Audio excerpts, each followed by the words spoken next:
Спасибо большое. Thank you so much. Мы можем начать работать, как я понимаю. Shall we start working, I guess? Уважаемый господин президент, Distinguished Mr. President, господа, ladies and gentlemen, переговоры с президентом Соединенных Штатов negotiations with the President of the United States, Donald Trump, took place in a frank and business-like atmosphere. I think we can call it a success and a very fruitful round of negotiations. We carefully analyzed the current status, the present and the future of the Russia-United States relationship, key issues of the global agenda. It's quite clear to everyone that the bilateral relationship are going through a complicated stage, and yet those impediments, the current tension, the tense atmosphere, essentially have no solid reason behind it. The Cold War is a thing of past. The era of acute ideological confrontation of the two countries is a thing of remote past, is a vestige of the past. The situation in the world changed dramatically. Today, both Russia and the United States face a whole new set of challenges. Those include a dangerous maladjustment of mechanisms for maintaining international security and stability, regional crises, the creeping threats of terrorism and transnational crime. It's the snowballing problems in the economy, environmental risks, and other sets of challenges. We can only cope with these challenges if we join the ranks and work together. Hopefully, we will reach this understanding with our American partners. Today's negotiations reflected our joint wish with President Trump to redress this negative situation in the bilateral relationship, outline the first steps for improving this relationship to restore the acceptable level of trust and going back to the previous level of interaction, mutual interest issues. As major nuclear powers, we bear special responsibility for maintaining international security. I deem it vital, and we mentioned this during the negotiations, it's crucial that we fine-tune the dialogue on strategic stability and global security, and we submitted our American colleagues a note with a number of specific suggestions. We believe it necessary to work together further on to interact on the disarmament agenda, military and technical cooperation. This includes the extension of the strategic offensive arms limitation treaty. It's the dangerous situation with the global American anti-missile defense system. It's the implementation issues with the INF treaty. And of course, the agenda of non-placement of weapons in space. We favor the continued cooperation in counterterrorism and maintaining cybersecurity. And I'd like to point out specifically that our special services are cooperating quite successfully together. The most recent example is their operational cooperation within the recently concluded World Football Cup. In general, the contacts among the special services should be put to a system-wide basis, should be brought to a systemic framework. I reminded President Trump about the suggestion to re-establish the working group on anti-terrorism. We also mentioned a plethora of regional crises. It's not always that our postures dovetail exactly, and yet the overlapping and mutual interests abound. We have to look for points of contact and interact closer in a variety of international fora. Clearly, we mentioned the regional crisis, for instance, Syria. As far as Syria is concerned, the task of establishing peace and reconciliation in this country could be the first showcase example of the successful joint work.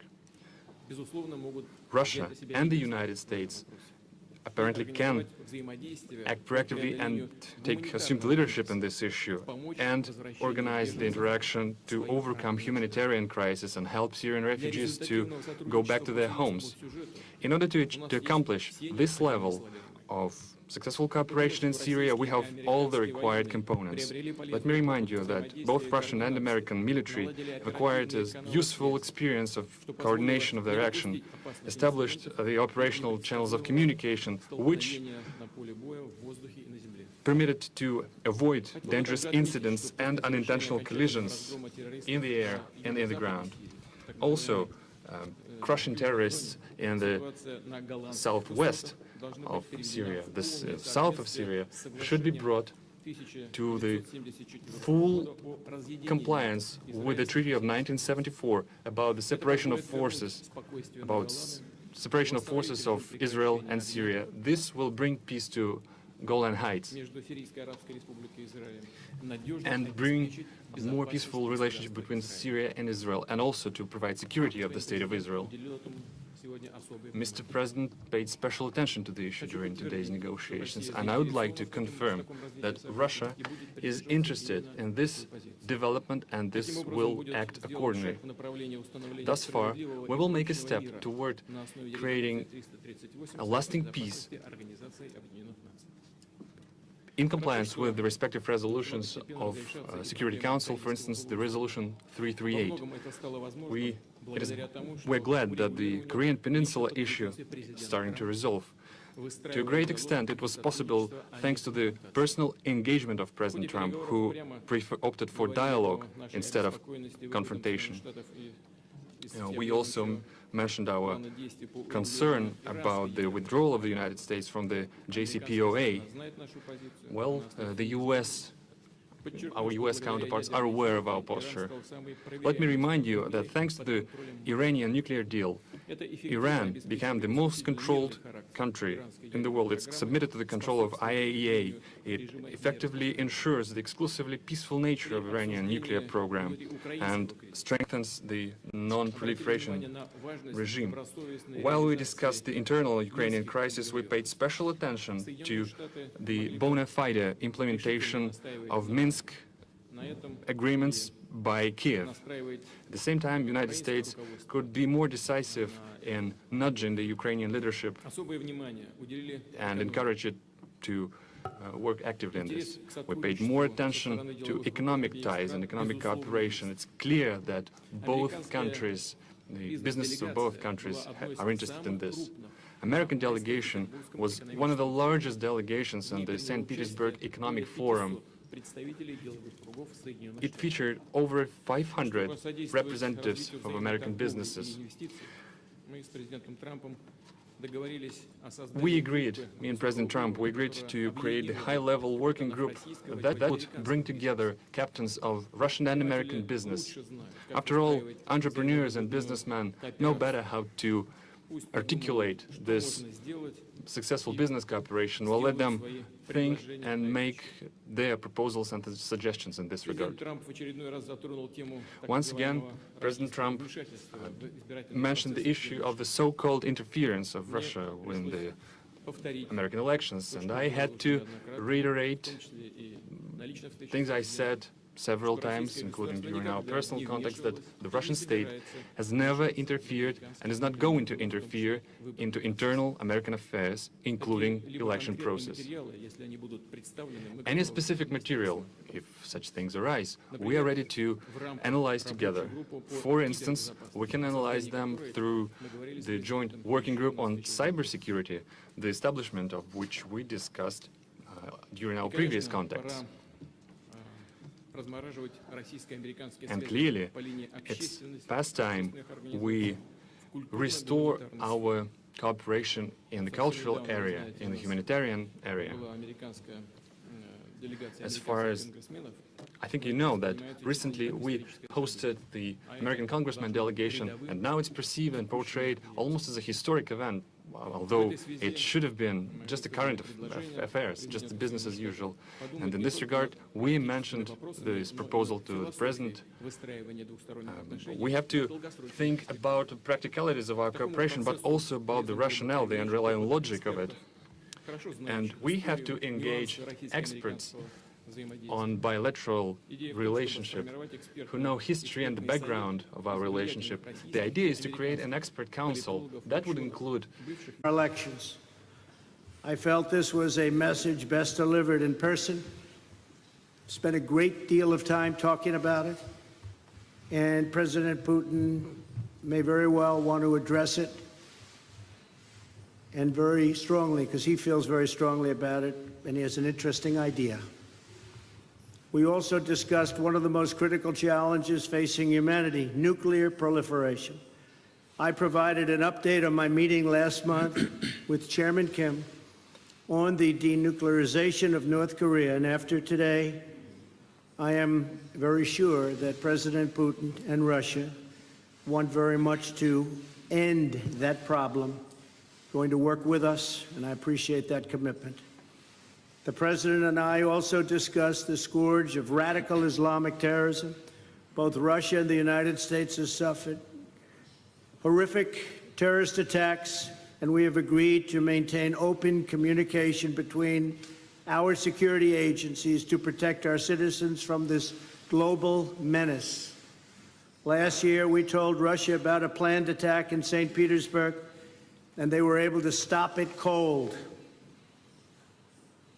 They found them, they stopped them, there was no doubt about it. I appreciated President Putin's phone call afterwards to thank me. I also emphasized the importance of placing pressure on Iran to halt its nuclear ambitions and to stop its campaign of violence throughout the area, throughout the Middle East. As we discussed at length, the crisis in Syria is a complex one. Cooperation between our two countries has the potential to save hundreds of thousands of lives. I also made clear that the United States will not allow Iran to benefit from our successful campaign against ISIS. We have just about eradicated ISIS in the area. We also agreed that representatives from our national security councils will meet to follow up on all of the issues we addressed today and to continue the progress we have started right here in Helsinki. Today's meeting is only the beginning of a longer process, but we have taken the first steps toward a brighter future, and one with a strong dialogue and a lot of thought. Our expectations are grounded in realism, but our hopes are grounded in America's desire for friendship, cooperation, and peace. And I think I can speak on behalf of Russia when I say that also. President Putin, I want to thank you again for joining me for these important discussions and for advancing open dialogue between Russia and the United States.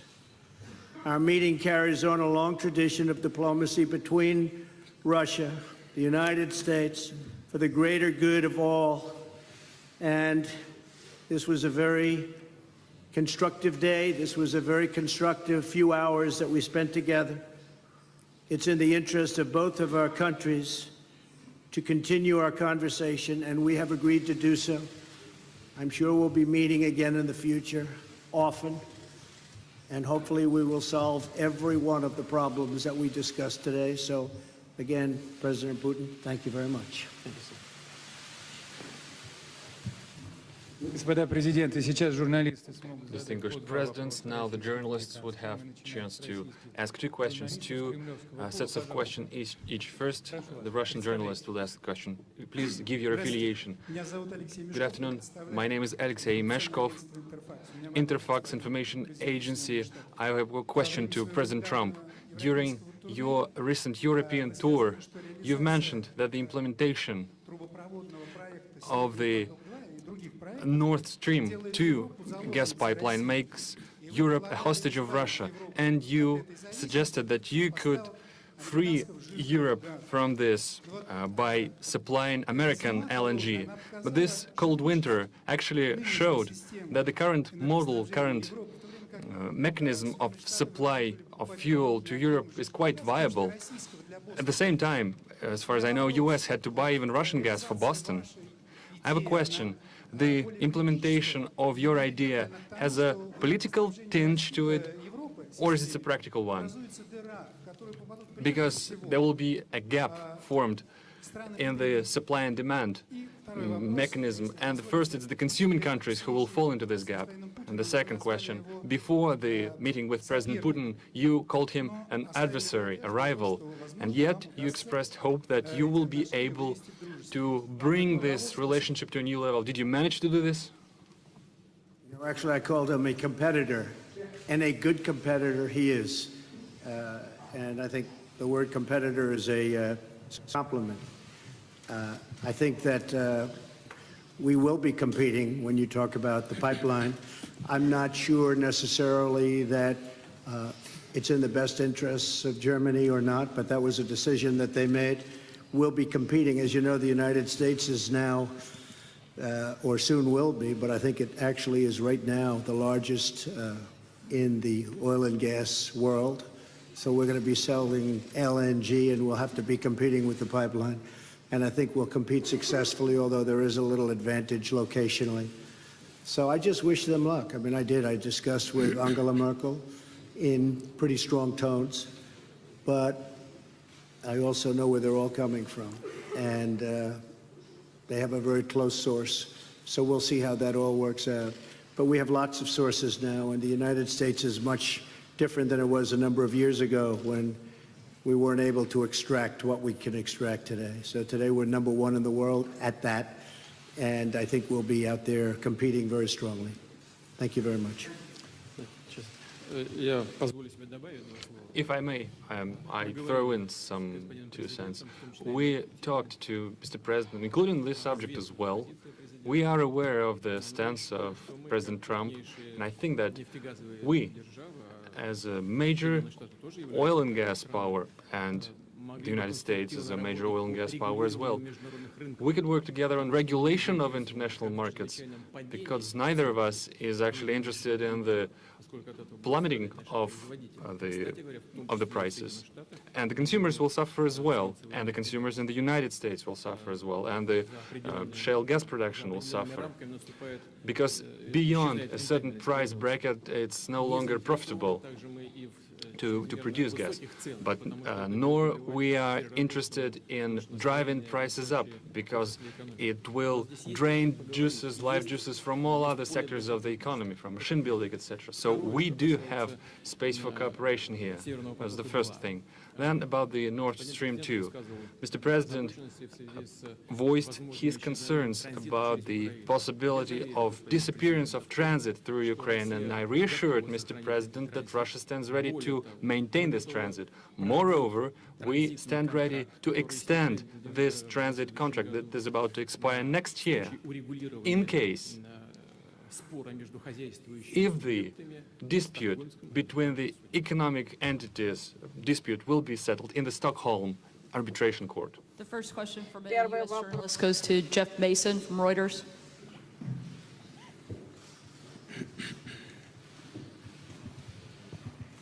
Thank you. Mr. President, you tweeted this morning that it's U.S. foolishness, stupidity, and the Mueller probe that is responsible for the decline in U.S. relations with Russia. Do you hold Russia at all accountable for anything in particular? And if so, what would you consider them that they are responsible for? Yes, I do. I hold both countries responsible. I think that the United States has been foolish. I think we've all been foolish. We should have had this dialogue a long time ago, a long time, frankly, before I got to office. And I think we're all to blame. I think that the United States now has stepped forward along with Russia, and we're getting together, and we have a chance to do some great things, whether it's nuclear proliferation in terms of stopping, because we have to do it. Ultimately, that's probably the most important thing that we can be working on. But I do feel that we have both made some mistakes. I think that the probe is a disaster for our country. I think it's kept us apart. It's kept us separated. There was no collusion at all. Everybody knows it. People are being brought out to the fore. So far that I know, virtually none of it related to the campaign. And they're going to have to try really hard to find somebody that did relate to the campaign. That was a clean campaign. I beat Hillary Clinton easily. And frankly, we beat her. And I'm not even saying from the standpoint, we won that race. And it's a shame that there can even be a little bit of a cloud over it. People know that, people understand it, but the main thing, and we discussed this also, is zero collusion, and it has had a negative impact upon the relationship of the two largest nuclear powers in the world. We have 90% of nuclear power between the two countries. It's ridiculous. It's ridiculous what's going on with the probe. For President Putin, if Yeah, I could follow up as well, why should Americans and why should President Trump believe your statement that Russia did not intervene in the 2016 election, given the evidence that U.S. intelligence agencies have provided? And will you consider extraditing the 12 Russian officials that were indicted last week by a U.S. grand jury? Well, I'm going to let the president answer the second part of that question. But as you know, the whole concept of that came up perhaps a little bit before, but it came out as a reason why the Democrats lost an election, which frankly, they should have been able to win because the Electoral College is much more advantageous for Democrats, as you know, than it is to Republicans. We won the Electoral College by a lot, 306 to 223, I believe. And that was a well-fought battle. We did a great job. And frankly, I'm going to let the president speak to the second part of your question. But just to say it one time again, and I say it all the time, there was no collusion. I didn't know the president. There was nobody to collude with.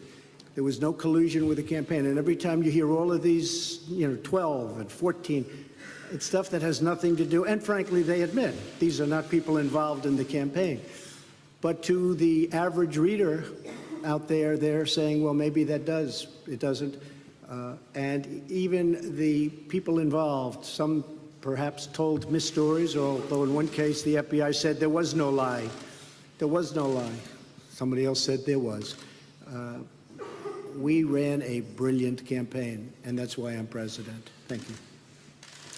По поводу того, кому верить и кому не верить, As to who is to be believed and to who is not to be believed, никому нельзя верить. you can trust no one if you take this. Where did you get this idea that President Trump trusts me or I trust him? He defends the interests of the United States of America, and I do defend the interests of the Russian Federation. We do have interests that are common. We are looking for points of contact. There are issues where our postures diverge, and we are looking for ways to reconcile our differences, how to make our effort more meaningful. We should not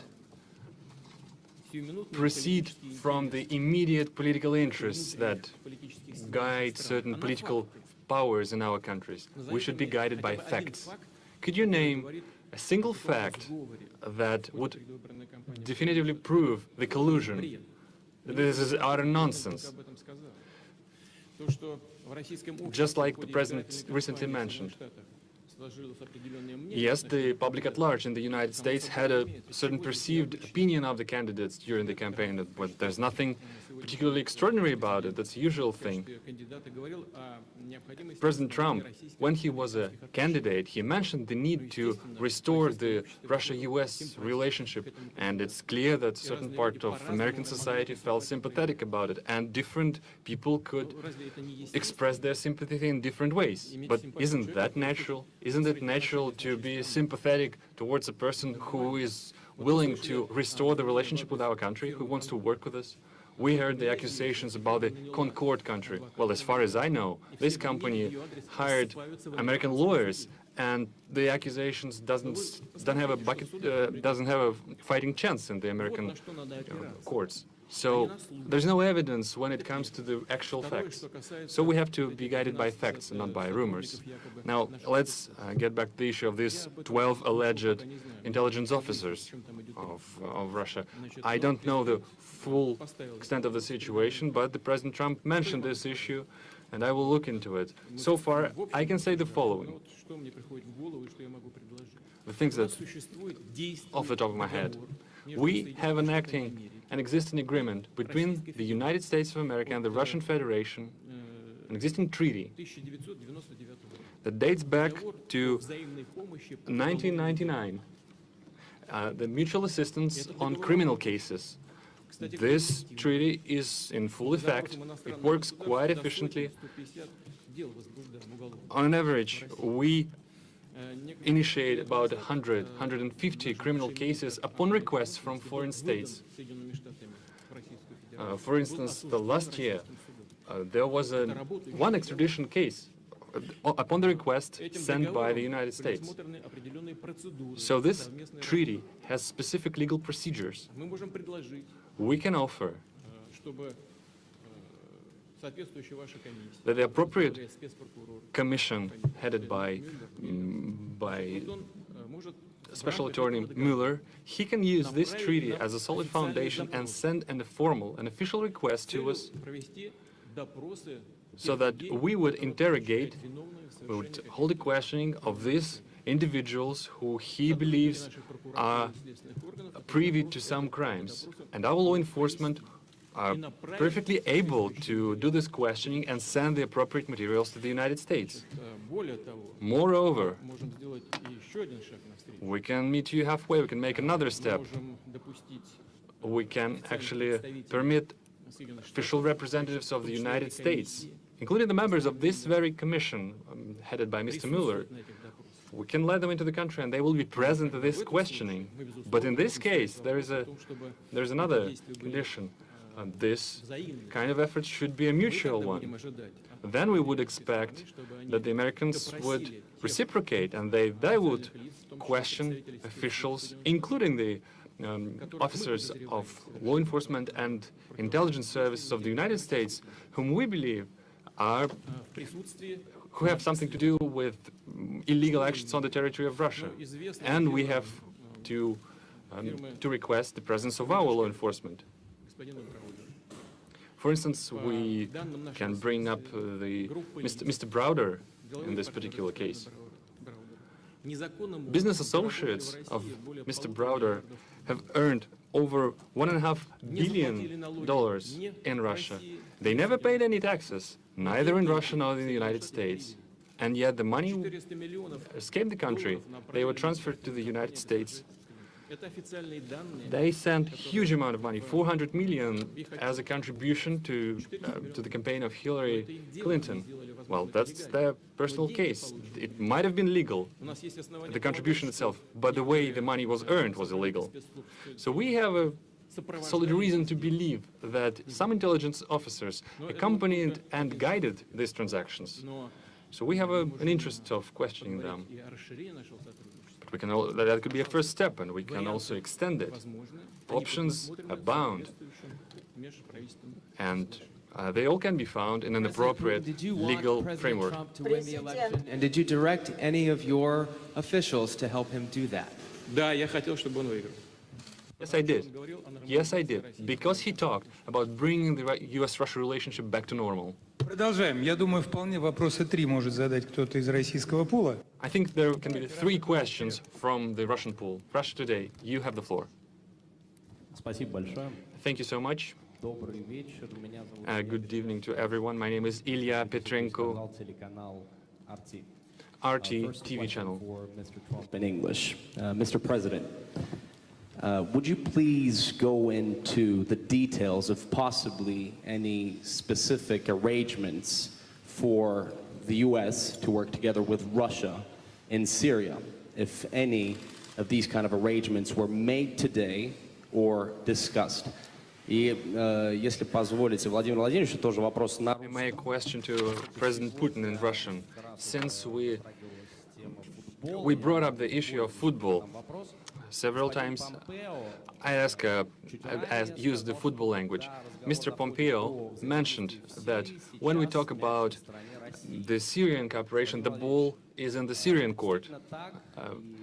Mr. Putin, in the Russian court, is it true? And how would you use this fact, the having the ball? Well, I guess I'll answer the first part of the question. We've worked with Israel long and hard for many years, many decades. I think we've never has any country been closer than we are. President Putin also is helping Israel, and we both spoke with Bibi Netanyahu, and they would like to do certain things with respect to Syria, having to do with the safety of Israel. So in that respect, we absolutely would like to work in order to help Israel, and Israel will be working with us, so both countries would work jointly. And I think that when you look at all of the progress that's been made in certain sections with the eradication of ISIS, we're about 98%, 99% there, and other things that have taken place that we've done, and that, frankly, Russia has helped us with in certain respects. But I think that working with Israel is a great thing, and creating safety for Israel is something that both President Putin and I would like to see very much. One little thing I might add to that is the helping of people. Helping of people, because you have such horrible, if you see, and I've seen reports and I've seen pictures, I've seen just about everything. And if we can do something to help the people of Syria get back into some form of shelter and on a humanitarian basis, and that's what the word was, really, a humanitarian basis. I think that both of us would be very interested in doing that, and we will do that. Okay? Thank you very much. Excuse me, but for now, no specific agreements, for instance, between the militaries? Well, our militaries do get along. In fact, our militaries actually have gotten along probably better than our political leaders for years, but our militaries do get along very well, and they do coordinate in Syria and other places. Okay? Thank you. Yes, we did mention this. We mentioned the humanitarian track of this issue. Yesterday, I discussed this with French President Mr. Macron, and we reached an agreement that together with European countries, including France, we will step up this effort. On our behalf, we provide military cargo aircraft to deliver the humanitarian cargo. And today I brought up this issue with President Trump. I think there is plenty of things to look into. The crucial thing here is that a huge amount of refugees are in Turkey, in Lebanon, in Jordan, in the states that border are adjacent to Syria. If we help them, the migratory pressure upon the European states will be decreased manifold. And I believe it's crucial from any point of view, from humanitarian point of view, from the point of view of helping people, helping the refugees. And in general,